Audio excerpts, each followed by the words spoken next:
This is the Hollywood Outsider, and this is a special episode of our show. You can always catch our normal episode. Either last week's is down there now, or we have a new episode every Thursday. This week, we are going to talk to Justin Macumber, author of the new book, Stillwater, which is, what? It should be in stores right now, by the time you're listening to this. Before we get into that, you can always go to thehollywoodoutsiders.com. You can find our show on iTunes, Stitcher, through the website, and pretty much anywhere else you can find an RSS feed. With that, let's get into it. Justin Macumber, author extraordinaire. Welcome. Well, thank you for having me on for this special episode all about me, though. We're not worthy. We're not worthy. That's true. But I kind of figure every episode's kind of about me. Yeah, well, you definitely kind of figured that. You sure did. And Scott Clark is joining us as well. Scotty? Hey, how's it going, buddy? Good. Scott has a genius idea for what we should call this episode. Yeah, I think we should definitely call this Inside a Hoe. I can't argue that. No, I think it's fantastic. If it wasn't that, it might taint the message that Justin's book is selling. Really? Yeah, I just went there. So before we get into just talking about it, why don't you tell us what Stillwater, the book, which is already out in stores. It's on. Where's it available at, Justin? Should be available at Amazon.com. Should be Barnes & Noble. I think Smashwords should also have it, and hopefully the iBook store will have it as well. And we do want to say, this isn't like the first book he's ever written. He also wrote Haywire. He wrote A Minor Magic, which you have a sequel to that one coming out hopefully in the near future. And those are all available. And those are also interviews on the Hollywood Outsider. You can scroll through and find those if you want to listen to those as well. But tell us what Stillwater's about. Simply put, Stillwater is about a fictional coal mining town in West Virginia called Stillwater. It's one of those typical towns in the West Virginia, kind of Kentucky area that has grown up around coal mining, and kind of its fortunes have risen and fallen as the coal mining operations have gone. But it's a small town. The coal mining industry in that area has really kind of fallen to the wayside. And so it's one of those small, just little bitter places that you don't hear about too much. Unfortunately, within the mountains that surround this area that they're mining for coal, there also just happens to be this ancient dark god that has been slumbering in the mountain in a cavern buried under water, and has been sleeping for millions of years until one of these coal mining operations happens to breach through that cavern wall and begins to let the water out that once held this creature at bay. And now slowly but surely this ancient evil god is awakening within its chamber, while the town around it is starting to become affected by it. And I do want to preface that I've actually read this, but did I read a pre-finished version? So that you've actually made changes. An early copy. Okay. And the one that I read, I would equate it to if people that read, whatever those people are trying to understand where it falls in line, I would say it's a mix between Stephen King and Lovecraft. It's kind of where I would put it. Well, that seems to be the consensus. I've gotten some really nice reviews from some authors who write horror, and most of them seem to be putting King and Lovecraft. The Lovecraft part is intentional. I mean, when I wrote it, Lovecraft's stories are a big influence for any horror author, and the idea of these dark elder gods and their powers are something that I wanted to reference directly. So that's not surprising, but people pulling out King is a bit of a reference. I have to take it with a smile because I'm a huge King fan, but I would never, ever, ever, ever, ever. I'll let other people say what they want, but I would never say I'm trying to be like King or as good as King, because to me, there's nobody better than he is. Well, in terms of the small town atmosphere, the people converging on a town, finding a dark secret, that sort of thing is very King-like. And then when you get into the actual story, which is, you touched on it, but you really didn't go too much in detail. I try not to. I don't want to spoil anything. No, once you get into it, it's very Lovecraftian as well. I'll be honest, and I'm not saying this just because Justin's been on our show for 3 years. He's one of our hosts. It's a matter of, it's a good book. It's really, really well done. And I've read the other 3 books. It's easily my favorite that Justin's written. It's a book that I highly recommend, so that's one reason why I'm touting it as much as I am. So even if you weren't Justin Macumber friend, I would still be touting it. Oh, thank you. That's about as good a compliment as I can get. Hey, Justin, did I remember you saying to you some of your influence with the story was from the Silent Hill series? Mm-hmm. The coal mining town, that kind of thing? Well, not the coal mining part. What I love about Silent Hill, the games, is that the stories always seem to take place across two different versions of a place. There's the smoky, kind of foggy version of Silent Hill, and then there's the very dark hellscape version. But I quite often found the foggy version the scarier one, because fog can play tricks, and there's all sorts of ways that it can scare you through these visions that you can barely see scuttling through the fog, the sounds, the creaking of trees or bridges. And that really always resonated well with me. And when I thought of Stillwater, I didn't want to go with fog, but one of the big motifs of the book is water itself, whether it's rain or the river or the reservoir, or just this general unsettling moistness. I'm not quite sure how to put it, but what Silent Hill did with fog, I really kind of wanted to do a bit with rain and water. Now, let me ask you a question in terms of, because you're writing a horror novel, or you've written a horror novel, I want to know, you've already mentioned King and Lovecraft, but what are your influences? Like, what are your favorite all-time books, movies in that genre? Well, writing-wise, King is definitely at the very top of my list. I mean, for me, The Stand is the best book I think I've ever read, period. It doesn't matter genre or author. The Stand is just an incredible story about a group of people in this kind of post-apocalyptic world, and the forces of light and darkness that are kind of playing above and around them. I absolutely adore it. I've read it 3 times so far, and I'm sure I'll read it several times more, even though it is thick enough to, if you drop it off a house, it will crush any child walking. It's a big book. I've read that one. Wow. Yeah. It's a thick one, but his Dark Tower series, if I could ever write anything even approaching the complexity and brilliance that at least I have that I think of as the Dark Tower series, I would. But I'm a big, Dean Koontz fan. When I was a teenager, I started reading his books like Watchers and Twilight Eyes and The Mask and Phantoms and all sorts of Koontz books back before he kind of left horror and went more into the thriller side of writing. I much preferred his horror stuff. And before we move on, I'm curious, why do you think his books haven't translated well to film?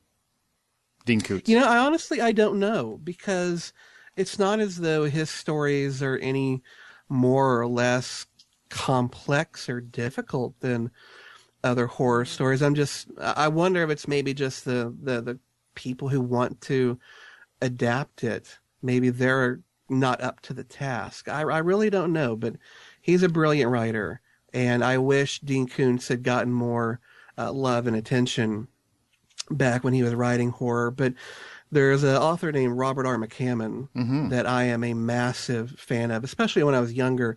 One of his books is called Swan Song, and if there was one book I would compare to The Stand in a favorable way, it would be Swan Song, because I wouldn't say it's exactly like it, but there are enough themes and tones to it that it harkens right to it. It's about this girl named Swan, and she has survived this kind of nuclear apocalypse, and her and some travelers have to stop the devil from taking over the world, and it's just so bizarre and wonderful. McCammon has written so many books I adore. Boy's Life is a great story. I've read a lot of his work, but I haven't read They Swan Thirst. Song. All those books are just so good. But I've long been a horror fan of the novels and the movies, and it's really been a thrill to start kind of changing my direction of writing into that direction. What about movies? What are your favorite horror movies? Oh, hands down, The Exorcist is my all-time favorite, and it's not because it's based on a book, which the book itself by William Peter Blatty is a magnificent piece of horror fiction, if you want to call it that, though it is supposedly based on a true story.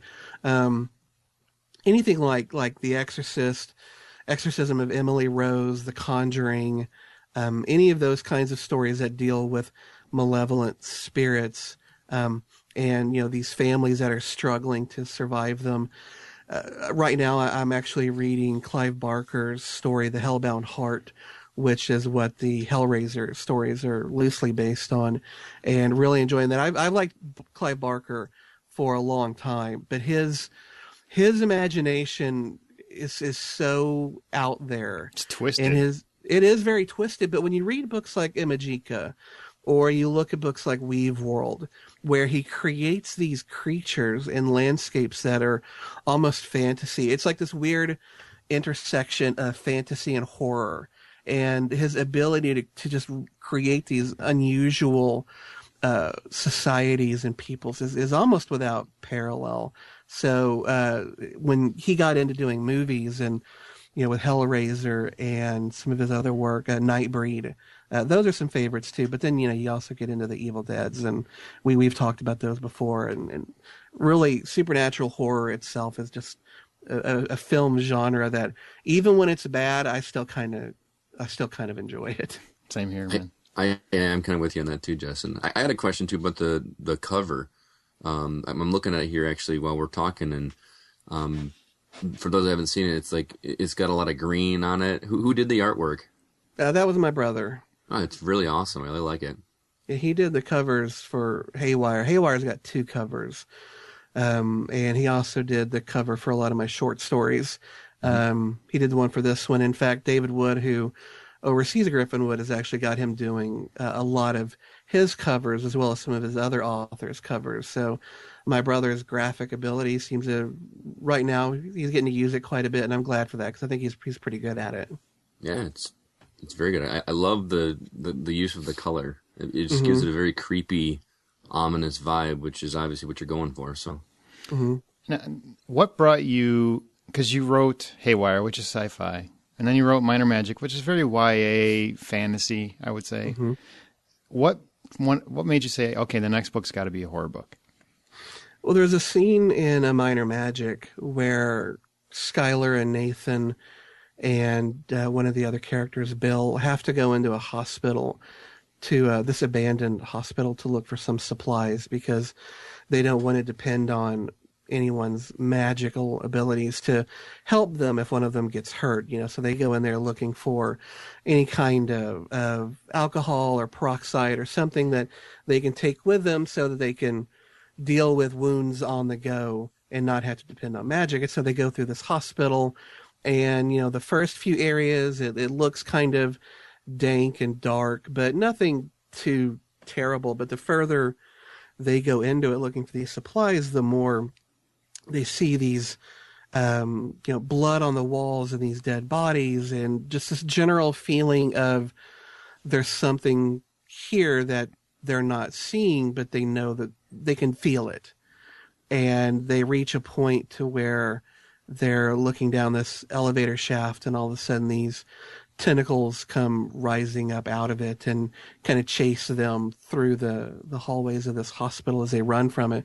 And I enjoyed writing that scene so much, trying to find imagery and the proper words that would depict how scary this moment was for them. And it was a muscle that I had never really exercised much in my my writing life, that to suddenly have a good moment to use horror was a lot more fun than I thought it would be. And I thought to myself that if this one chapter was this much fun, how much fun would a whole book be? And so that's why I did it. When people talk about you, or when they say, yeah, we do. No, I mean in a positive way. Not the way we talk about them. Sorry. What's the perception that you want people to think of as you're writing? I mean, do you want them to think of you as a horror writer or as a science fiction? I mean, or you just want to be have broad strokes, or what's your goal?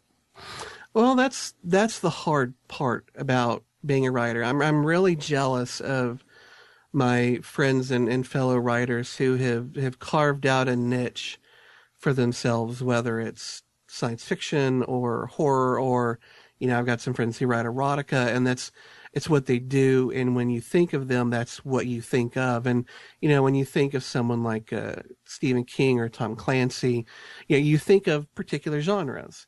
And I think that's interesting. And I would love to kind of do that. But I grew up watching science fiction movies and westerns and horror, and I consume those things in other mediums. And so when it comes to writing, as much as I might like one particular genre over another, I'm still drawn to all of them. And so I don't think I'm going to be one of those authors that everyone thinks of the same way of. Mm-hmm.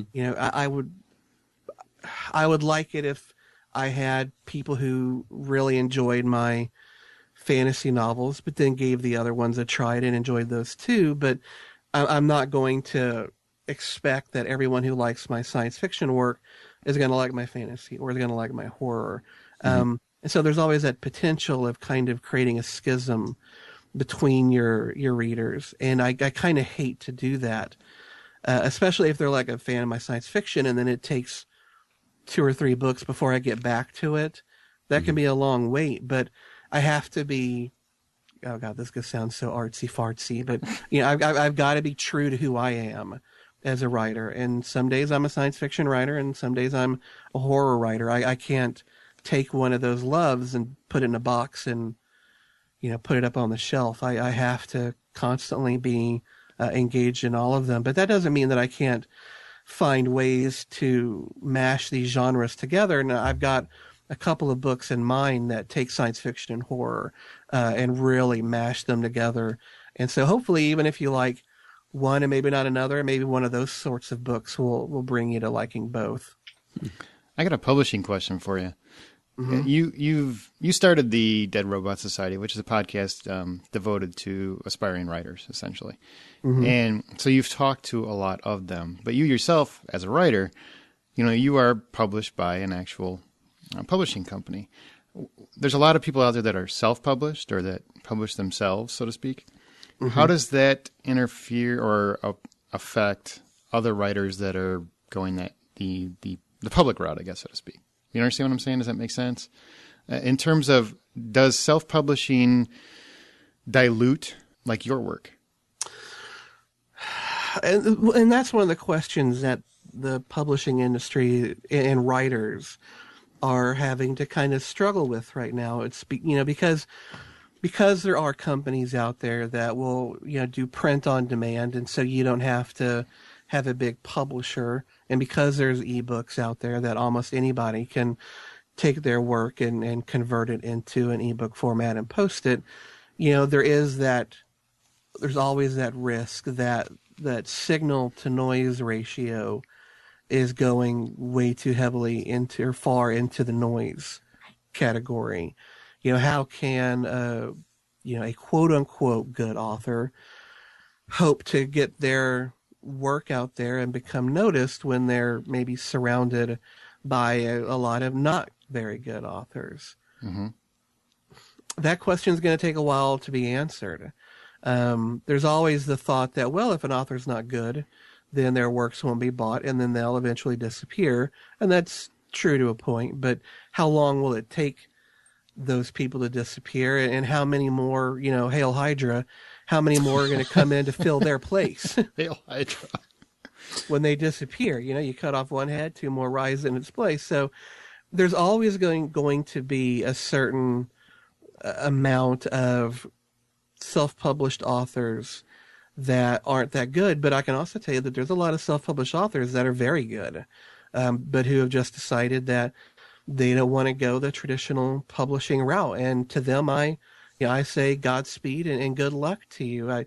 There are so many ways to becoming a published author these days that I cannot and I won't diminish someone else's ability or their dreams to become a writer. You just have to figure out what's going to work for you and hope that your talent will see you through, and someone else's lack of talent will see them gone at some point. And when you are writing and you are trying to get something published, or you've just gotten something published, does the publisher ever tell you, here's what I would like to see from you next? Or do they request anything? How does that work for you? Well, they can. I mean, David Wood over Griffinwood Press, the first book of mine that he published was Haywire, and he's been wanting another book in that genre for a little while, and a lot of people who've read Haywire have requested that I write another, Haywire book, whether it's a prequel or a sequel. That didn't really matter. They just want another one, and so he's asked that I write another one of those, but he's never, demanded that that's what I do next. And luckily for me, his press up to the point to where I was brought on was primarily thrillers with a little bit of science fiction and just a soupçon of horror in it. But he really wants to broaden all of his offerings. And so he's been wanting more YA, he's been wanting more horror, and he's been wanting more science fiction. So if, he says to me, hey, I'd like another Haywire book, and I go, okay, I might at some point, but I've got this horror novel. What do you think? He's just as willing to read that as he would have been, a sequel, a prequel to Haywire. So he's never pushed me to go one route or demanded that I go a particular route at all. He just wants me to write what I'm passionate about writing, and then we'll go from there. Excellent. Though I am right now writing a prequel to Haywire. I've got an editing question for you, because again, I've only dabbled in small writings and that kind of thing, but we had at my college where I graduated from, we had a visitor, Brian Selznick, who, as you guys know, had one of his books adapted to film for the movie Hugo. Mm-hmm. And he kind of was showing us some of the editing process in this assembly that we had. And he showed us some of his pages that were submitted to his editor. And it was just absolutely covered with red marks and it's like a murder was committed on it. For real. It looked like something like that I would grade one of my fifth graders' papers or something. Now, I've read your work, whether it be, reviews on the site or your books themselves, obviously, but, and I know you're a good writer. So do you see that kind of stuff come back from your editors when you submit a copy? Oh yeah. I mean, the thing about being a writer is there is this image that being a writer is this very solitary kind of activity. Mm-hmm. And, while you're working on that first or second draft, it is very solitary. But once you involve your editor into the process, then it becomes much more of a community effort. Just like making a movie is, or just like making a song is. No piece of art that ever enters the world is ever, if it's good, is going to be the vision of just one person. I think people who don't want suggestions or edits, or who don't seek out critiques of what they've created, they will never go as far with it as they could have if they had involved other people, because sometimes you're just too close to your work to see what you've left out, or what you've done wrong, or maybe what direction you went that maybe you didn't go far enough, or you went too far. And so, when you get that editor involved, you're going to get some suggestions. And I know with Haywire, there were a couple of entire chapters that he wanted me to add because he felt like the book didn't go far enough in particular directions. And so I think it was like the third or fourth editing pass on that book was a really tough one, because there were some characters that I had left dangling early on, about the middle of the book, and never got back to. And even, I should have known not to do that, but I, for whatever reason, just decided to let it go. And he wasn't. And so he said, hey, you left these characters dangling. They need to continue on too. So let's see what we can do to fix that. And I did. And with Haywire, or with Stillwater, there were some moments that he felt like the characters were getting some information maybe a little too easily or a little too quickly. And so he wanted me to come up with a couple of scenes where they would actually have to go and do some physical research. And so there was some additional work in the editing of that book for it. But, has one of my pages ever looked like it was, somebody was killed on top of it? I don't know if I go that far, but I've definitely gotten some pages back that had been written up so much that I just couldn't even look at it. I'm like, all right, I'll come back to that later. Does it ever feel like it's not your work when you take somebody's suggestion like that? Do you know what I'm saying? Yeah, no, I definitely hear what you're saying. Even though it's their suggestion, I'm still the one who has to write it. And there are some times where their suggestions are things that I had already thought of, but for whatever reason, whether it was laziness or forgetfulness, I just didn't do it. Mm-hmm. But because they reminded me about it and pushed for it, then I went ahead and did it, and it was ultimately to the betterment of the book. But I understand from being a writer, and I understand from watching supplemental materials about TV shows and movies and video game creation that nothing is ever just one when a Scorsese movie comes out, it has his name on it, but the number of people involved in making it that is incredible. Mm-hmm. He could not have made any of his movies just on his own. You have to have other people's input into it. And because of that, even if one name is attached to it, there is the work of many other people involved behind it. And so when I get a book published and there are sections of it that are in it that never would have been there had it not been for someone else, I don't feel like I'm pushing someone else's work off as my own, because ultimately every word that's in there I wrote.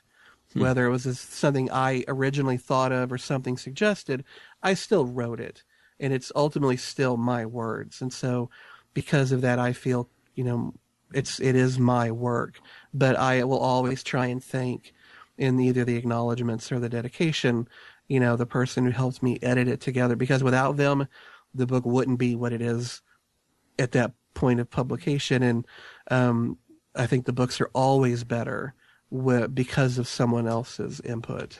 Now, are you ready for some listeners' questions?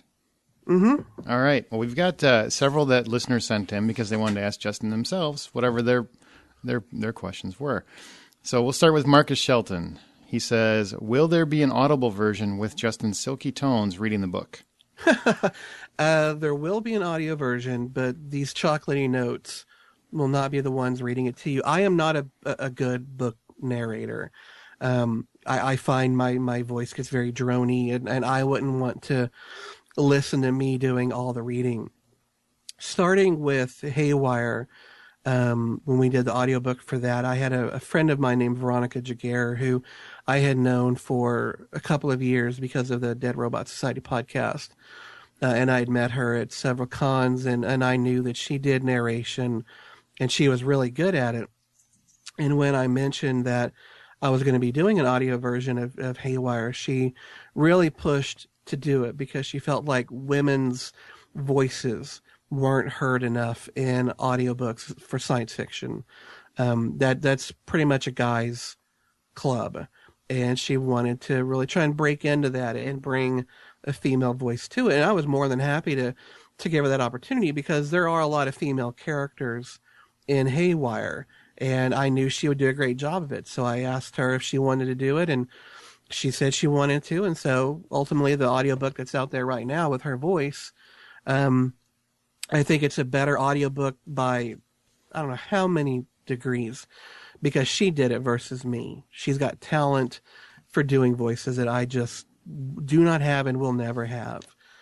And when I did the audiobook for A Minor Magic, I went right back to her. I'm like, this is a female centered book.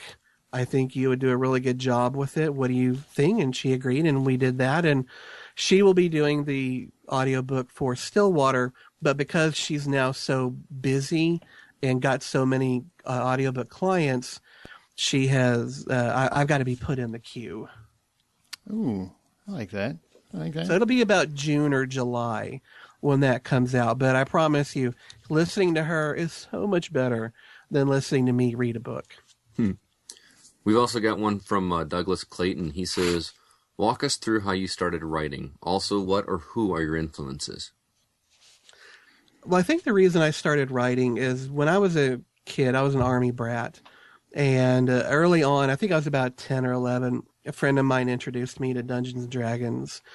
And I really loved it. I loved playing with these characters in this strange fantasy world. But we didn't have enough money for me to just go to a game store and start buying all these modules, which are pre-made and pre-packaged adventures. Couldn't afford it. And so I decided that I would try to make adventures for my friends to take their characters through. And so I spent a lot of time with making these maps and making up these characters and, okay, here's where they're going and here's these places. And that's what first started my imagination working. And since then, it's kind of wavered between fantasy and then science fiction and then a little horror. And now I'm kind of waiting amidst all of them. But if it hadn't been for Dungeons and Dragons and my friends, I don't know how, if my creative or my desire to create would have ever really been sparked. But D&D did it, and that's where I got started. And luckily, I've had enough friends, family, and teachers who thought my writing was worth pursuing that I kept doing it. And I think we kind of handled the other aspect to that question. Earlier I on. love King. I love Kuntz. I love Robert Heinlein when it comes to science fiction. He wrote Stranger in a Strange Land, Time Enough for Love. I think Robert Heinlein is an amazing author. I like Kevin Anderson a bit. He writes some Dune and Star Wars. Timothy Zahn, who wrote the follow-up trilogy for Star Wars when it was first published, 92 or 93. Love those just so much. But there's way too many authors for me to go into. But if you're a horror fan, one author that I talk about a lot, and I rarely ever hear anyone else talk about him, is a British author named Brian Lumley. He's a big Lovecraft fan, but he's also written a series of vampire novels called The Necroscope. And it is the complete antithesis of Twilight. I mean, these are vampires that are just murderous, monstrous beasts. And it mixes them with this psychic division of British intelligence and how these psychics and locators and telekinetics have to battle these vampires that are coming to Earth, and then you find out where they came from. It is an amazingly inventive series of vampire novels, and I cannot recommend them enough. Have you read Del Toro's The Strain? I've read all three of them, and I am so looking forward to the series coming out on FX. I really, really enjoyed The Strain. He's a really good horror writer, too.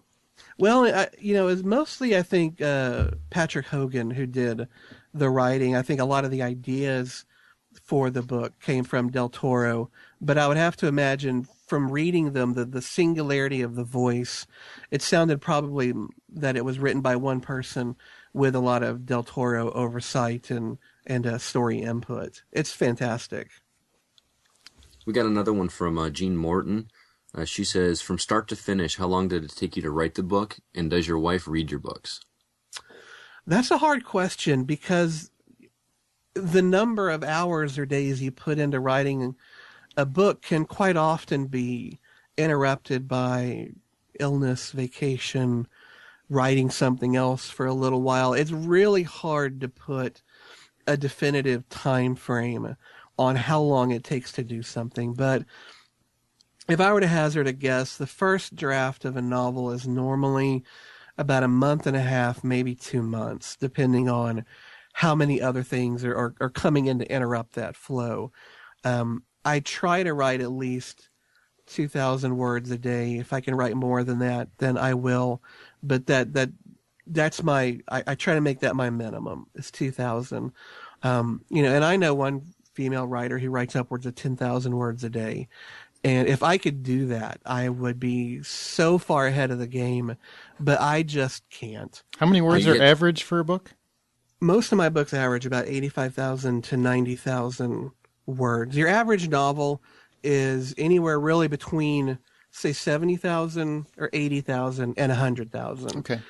Now, of course, you get into the George R.R. Martins of the world and some Kings, and then you're talking upwards of 200,000 words for a book. But most of them, 100,000, give or take 10,000, is your average book. And so that's where I try and slide in at. But the strange thing about that is because we are now in a post-paper world, kind of, sort of, word count doesn't mean anything anymore. And page count. Back in the day, if you want a little history lesson, back in the day when you had to print a book and that was the only way someone was going to buy it and read it, you had to worry about how many pages were in that book because every single page costs a certain amount of money. And so if a publisher wants to sell a book for, say, $10, then the cost of that book to make it, print it, put the binding on it, put the cover on it, and ship it cannot cost more than a certain amount. So if an author brings you a book that's 200,000 words, well, shit, that is a lot of pages that have to go into that book. So you either charge $20 for it and risk people not buying that doorstop, or maybe you try and edit it down to something more reasonable, or maybe you split it off. Originally, Lord of the Rings was one book. There weren't. Yep. It wasn't a trilogy. It was just the Lord of the Rings. But the publisher wasn't going to publish that huge fucking tome, and so they split it off into a trilogy, which made it easier to sell and made it easier to make money on. But now, since we're so many people are moving towards electronic books, whether the file has 100,000 words or 500,000, it's not that much different. And so how many words a book takes, and suddenly it doesn't matter as much. And so suddenly a book that's 40,000 words, maybe it wasn't worth it to print that book because what you could charge for that wouldn't net you enough. Suddenly you can, because it doesn't cost a damn thing to produce that book in print, because you're not doing it in print, you're doing an ebook. And so it's exciting in that now books of different lengths are now getting out there in a way that they hadn't been before. So you might start finding more of the books that you pick up, and instead of it being a full 100,000, maybe they're 60,000, maybe it's 40,000. For me, as long as the story is what the author wanted it to be, I really don't care how long it is. I just want the story itself to be this complete, whole thing, and not just some chopped up manuscript that had to fit a certain length. Does your wife read them? She used to a little bit. Now she's like, fuck that. Well, she's not a science fiction fan, and so I really kind of hated having her read Haywire when she did, and unfortunately that was also back when I would have her read like every other edit of it. And so she had to go through a lot reading those. She liked them, A Minor Magic, quite a bit. But I stopped putting her through reading my stuff, especially before it was published, because, I'm constantly like watching. Is she enjoying it? Is she not? She's not laughing. What did that eyebrow mean? Why did it go up? I mean, exactly. And so I became so overly critical that I kind of drove her crazy. Did you ever start, like, if she just gave you a critique and you just walk around going, I could kill you in your sleep, that kind of stuff? Well, when I first had her read my final draft of A Broken Magic, which is the sequel for A Minor Magic, she didn't like it. Ooh, that's gotta hurt. And that bothered me. It really did. It almost, I'll be honest, it almost caused a little bit of a problem because, I'm a writer. I take my writing very seriously. And because she enjoyed A Minor Magic so much, for her to not like A Broken Magic really kind of, broke my heart a little bit. But you have to make yourself okay with that. No one is ever going to be universally loved. As much as I'm a fan of Stephen King, I know people who don't like him at all, or who like some of his books, but then they don't like other ones, and those other ones they don't like, I love. Yeah, there's a few of them I genuinely don't like. Doesn't mean I don't like King. I just don't like those particular books. Exactly. And so I have to be okay with people not liking my work. And for the most part, I am okay with that. But when it comes to your spouse, it does become a lot more personal. And so it took me a little while to kind of be okay with the fact that for her, that book wasn't working as well. But when I shared it with some other people, and then got back their thoughts, and they loved it. It kind of helps you realize that not every book is for every person, and be okay with it. And so that's what I did. And so I don't, if she wants to read my work, great. If she doesn't want to read it, I'm not going to take offense at it. She wants to read what she wants to read, and that's how it's going to be. Now, our last of our listeners' questions. Craig Schermerhorn, he actually has about 45 questions wrapped up into a paragraph or two. So I'm going to try and capsize this a little bit. His final question is going to be our final question. So you can you've already been prepped for that one, just so you'd have time to be ready for it. When you're writing and you hit a wall or get writer's block, what is your last ditch effort to move past it? And also, what have you tried before the go-to move in the past that worked or didn't work? What was your most desperate, most creative, most embarrassing, that sort of thing? Writer's block, I have personally found that writer's block is a bit of a myth.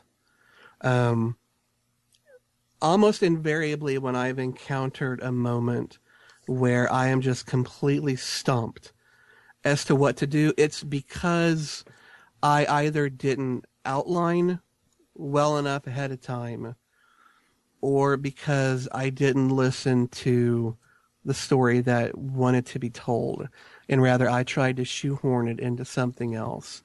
There have been a lot of moments where I realized that the story's not working. And what I always have to do is I have to start working backward and go, okay, at what point did the train start jumping the tracks? Where was it that I messed up, that I didn't see something? And almost without exception, by going backward chapter by chapter by chapter, I figure out, okay, at this point here, what I should have done was head this direction, because that's where the story was kind of pushing me to go. But instead, I had what I thought would be a better idea, and so I kept steering it a different direction. And I shouldn't have done that. By doing that, by going a different direction than what the story was kind of naturally going, it stopped being what I wanted it to be, and it locked itself up. And so I go back, I figure out what I did wrong, and then I fix it, and then I move forward. And sometimes that may necessitate deleting entire chapters. Oh, that's gotta hurt, man. It does. It does hurt. But, there is a saying in writing called kill your darlings. And what that means is that you have to be ruthless when it comes to editing and critiquing your story. You have got to be that person that will go in there and just chop shit off. Whether it's a paragraph or a sentence or entire chapters, you have to be willing to get in there and cut it and get rid of it. Because if the story isn't flowing right, that's your fault. And you have to get in there and make it work right. And that can be painful. But ultimately, when you get to the end of the book, after doing all that, you realize that the book is now something hopefully special and unique. And it's your voice, it's your story. And ultimately, it was worth all of the those moments of cutting out things that you didn't want to cut out. Oh, this is such a great scene. I had this scene in my head from the very beginning. I don't want to do it, but I have to. There was a lot of that shit with Stillwater. There were a lot of scenes that, as I was kind of thinking through the book, oh, this would be great, and this would be great. And they're not in there. And they're not in there because the story didn't want to go that direction. Again, not to get all artsy-fartsy, and I kind of hate it when people talk about their characters as though they're these other beings that kind of speak to them through some portal in their brain. These characters are in my head. They are a part of me. I am in control of them. But if you let them run in your head and you kind of watch it as a movie, you'll be surprised what they do. And you'll be surprised the directions they go that weren't in directions you thought they were going to go. Because you're creating almost these fully formed people in your brain. And you know, your best friends, when they do something you didn't expect, well, that's kind of the same thing for these characters. And so you have to let them run and can kind of be free. Well, we get one more question, and this one also comes from Craig Schermerhorn, and we'll kind of wrap up with this one. He asked, if your book was made into a movie, who would you cast and want directing it, and why? That's a great question. Dum dum dum. I would probably have James Wan direct it.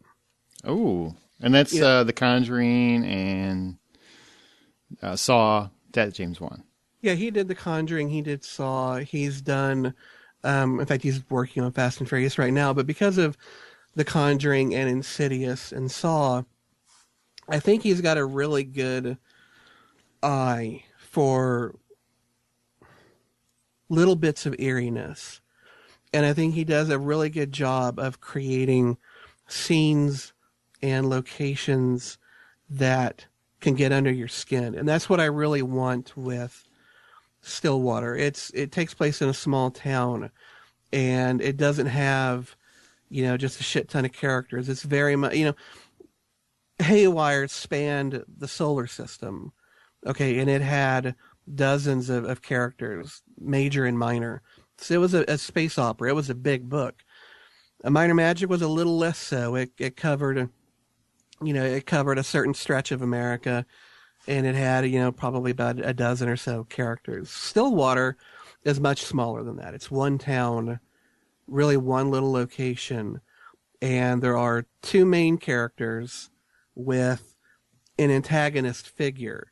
So you're really talking a very small, very narrow kind of story that's being told here. And I think James Wan, who has done these sorts of things before, would be a natural choice for it. The Conjuring, the more I think about it, the better it gets.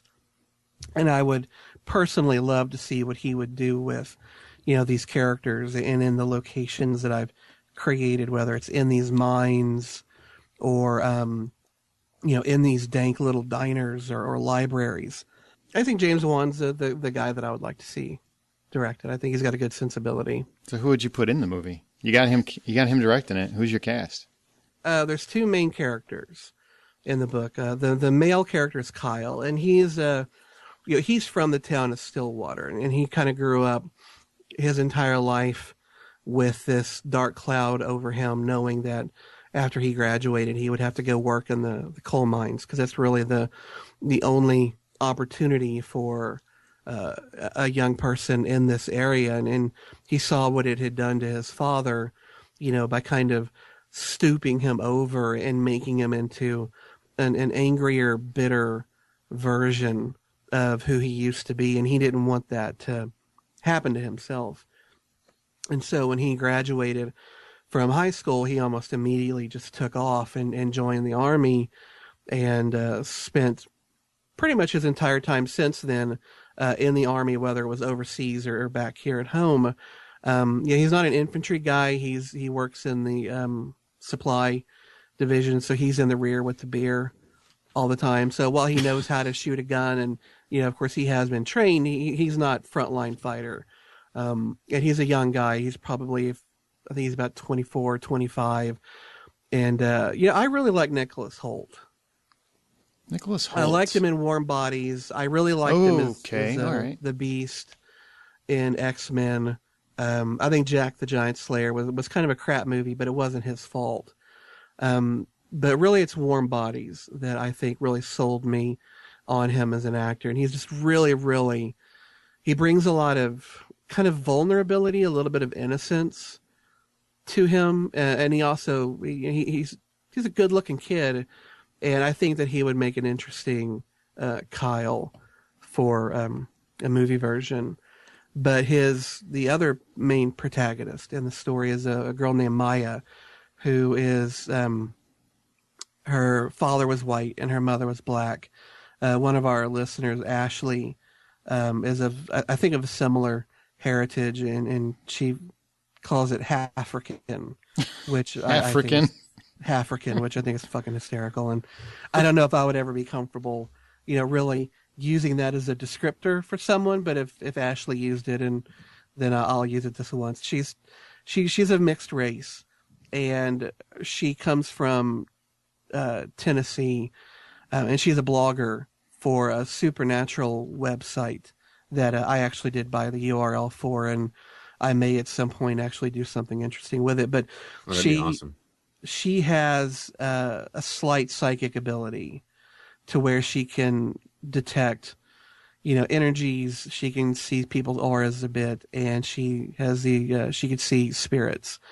And using those abilities, she's been able to create this website and blog with it, do some paranormal investigation, always in the hope that eventually it may lead to a book deal or a TV deal or something.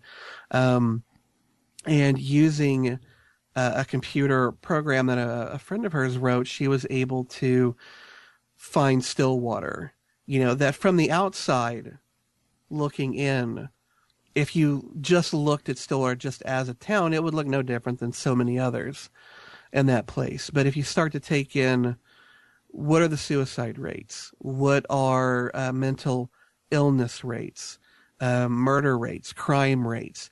If you start looking at statistics and you start putting statistics together, Stillwater is a very interesting place because it has a long history of having more suicides than towns of a similar size and location.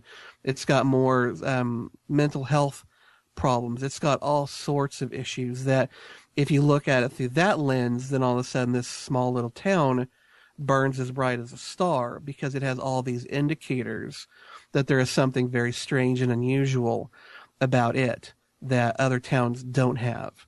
And so she goes to Stillwater to try and figure out what is going on here. Is there a metaphysical explanation for people going crazy and suicides and murders? And so that's why she ends up in Stillwater. And through circumstances, her and Kyle come together and start investigating. Even though he's from that town, there are a lot of things about it that he thinks he knows, but he doesn't know. And so together they figure out what's going on in Stillwater, what's happened, and ultimately, can they stop what's happening, or is it something that's too big for them? And it's hard to find an actress that would fit that kind of role. I don't have a database of mixed race actresses, but there is one. There's a girl named Tessa Thompson who, if you were a fan of Veronica Mars, she was on that show, I think, for a season or two. She was kind of a love interest for, what was that guy's name? Wallace? For Wallace. Oh, yeah. Okay, I remember now. She's a very pretty girl. She's in the right age range, and her general look is exactly what I imagined Maya to have. The only thing she would have to do would be to put in contacts, because Maya's got blue eyes. Because you just had to be different, didn't you? Well, it's an indicator of her mixed heritage. Like Stacey Dash? Yes, very much like Stacey Dash. Or when you look at Vanessa Williams, she's got blue eyes, and those are real, and those are hers. And it's an indicator of who she is. And of course, her adventure in Stillwater is different than Kyle's because it is a kind of a backwoods sort of a place. And because of the evil that's been permeating this town, their reaction to her is not very pleasant for her, and for some others. I won't go into it, but she's definitely got some race issues going on in this town, and I think all that plays to it. I like it, man. Any closing thoughts, or Scott, do you have any closing thoughts before we go run out and buy our book? I actually just pre-ordered it while we were recording this, so my copy will be here in a couple days. You should be able to buy it at Amazon, as well as Barnes & Nobles, maybe Smashwords, maybe the iBookstore. I'll have to find those out. But it's the first horror book I've written, but it's not going to be the last one. I've got quite a few of them in mind. I really enjoyed writing it. Writing horror or books that take place in a modern kind of setting, in some ways, it's so much easier than writing a science fiction or fantasy where you're constantly having to invent locations and places. And, with Haywire, it's constantly, is there an atmosphere? Is there not? How are they dealing with it? What does this place look like? What's the blah, blah, blah? It can get really difficult to create an environment that people can visualize and get into. But with a book like Stillwater, it takes place in our world. I don't have to do a lot of heavy lifting regarding, what is a car? What's a house? Right. These are all things we know. And so it's kind of nice to not have to do all that prep work and that kind of understanding for what are these locations. Most of my research was into stuff that was a little bit scarier to research. I mean, how do you go to Google and type in, how do I make a bomb? And not get a little, the NSA, I'm sure, has got a light. Oh, they're probably at your house right now, but they're there for other reasons. Yeah, I mean, I had to do Google searches on bombs, on detonators, on guns and shotguns and all sorts of things that I'm sure have put me on a person of interest list. But, I had to do it because the book has all that in it. So, I don't use explosives on my own, so I got to go and research it. But I'm really proud of it. I loved writing Stillwater, and I'm so glad that it's now going to be coming out. I'm proud of the work my brother put into the cover and that David Wood and Griffin Wood Press have put into editing it and making it as good as it can be. And I hope that people who read it enjoy it. It is not some kind of subtextual screed against coal mining industry. It's not any kind of ding against West Virginians. I mean, my wife's family's from Virginia. I love the West Virginia and Virginia area. It's so beautiful. It's an evil town, but not because it's filled by people who are bad. There's luckily a dark God that we can all blame for the badness that some of these people are doing. But I'm really proud. I hope people like it, and I hope they reach out and let me know, good or bad, what they thought of it. And I want to thank you again for having the characters Aaron, Scott, and Brian in the book. That's fantastic. Haven't had those yet. If I need victims, though, just some kind Red of shirts. Yeah, just somebody who pops up for a moment and then gets their head ripped off. Don't worry. I do have some names. It isn't like I wasn't reading the whole book going, no, I'm still not in it. So it's like 3 books, and I still haven't made it. What do I got to do to get in one of your books, other than have a better name? Hey, my brother's not had a character for him. You would kill 2 birds right there. Yeah, I know. I get both of us. See? My wife has got a character named after her, but only because she paid for it in a short story. I don't normally put people I know into books, whether it's just their name or their entire being. It's not something I'm really kind of comfortable doing because I may have to kill you, and I don't want people going, does this mean he doesn't like me? If you have a dark, scary god, I think I'd fit. That's all I'm saying. You think so? Mm-hmm. So you don't know anybody named Kyle? Is that what you're saying? I don't know any, not that I'm aware of or basing a Kyle off of. There's somebody listening to this right now going, damn it, my name's Kyle. I thought I was the guy, man. All right, well, thanks, Justin. And the book is Stillwater. It is available now when you're listening to this, so run off and buy it. We will have links in the show notes and on the website, thehollywoodoutsiders.com. Again, we have new episodes every Thursday. So our previous episode is already out, as well as all the other ones. And our new one will be out on Thursday. So whenever you're listening to this, pretend the next Thursday, that'll be the one. And again, it's called Stillwater. It is out now. Please buy it and support Mr. Macumber. He's very proud of this one. I've read it. It's a great book, and I highly recommend it. So please get it and enjoy it, whether you want to support him or just support authors or just because you want a good horror book. No, you need to support me. Okay, or just to support My wife's him. been hinting that I might have to get a job, and I don't want to get a job. There you go. See? I like writing, and so Support his illustrious lifestyle. That's right. All right, guys. Thanks, and next time you go to a bookstore, buy Stillwater. There you go. Take care, guys.